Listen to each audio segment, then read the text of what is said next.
Friends, দেখো এটা আমার বোনের ভাইয়ের মেয়ের বার্থডে পার্টি সোদপুর এমএস ব্যাঙ্কুয়েটে হয়েছিল। ডেকোরেশন দারুণ ডেকোরেশন হয়েছিল, এত সুন্দর সাজিয়েছে।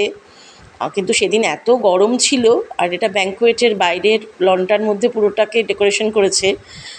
ওই জন্য সেদিন এত গরমে না ভীষণই কষ্ট হচ্ছিল, কিন্তু তাও কিছু করার নেই। এত সুন্দর ডেকোরেশন, এত সুন্দর একটা সন্ধে, এটাকে তো এনজয় করতেই হবে।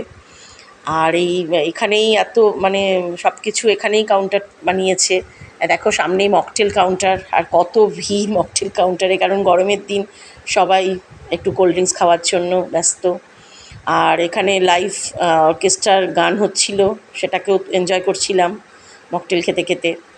আর এছাড়া তো সেলফি স্ট্যান্ড ছিল, তাছাড়া অনেক রকমের স্টার্টার ছিল, এখানে স্টার্টার কাউন্টার ছিল, কফি, নানান রকম কাবাব ছিল চিকেনের, বা পন ছিল, ফিশ ছিল, প্রচুর রকম ধরনের আইসক্রিম ছিল। এগুলোকে তো বলো আমি গরমের জন্য আর মিস করতে পারি না, গরমের মধ্যে এগুলোকে এনজয় করেছি। আমি তো স্টার্টার খেতে ভীষণ ভালোবাসি। আমার মতো তোমরা কে কে স্টার্টার খেতে ভালোবাসো জানিও কমেন্টে।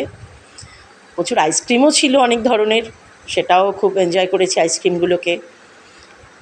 যতই গরম লাগুক, সন্ধ্যেটা খুব ভালো কেটেছে আমার, অলমোস্ট খুব ভালো কেটেছে আমাদের সবাই, আর সবার সাথে দেখা হয়েছে একসাথে, ভীষণ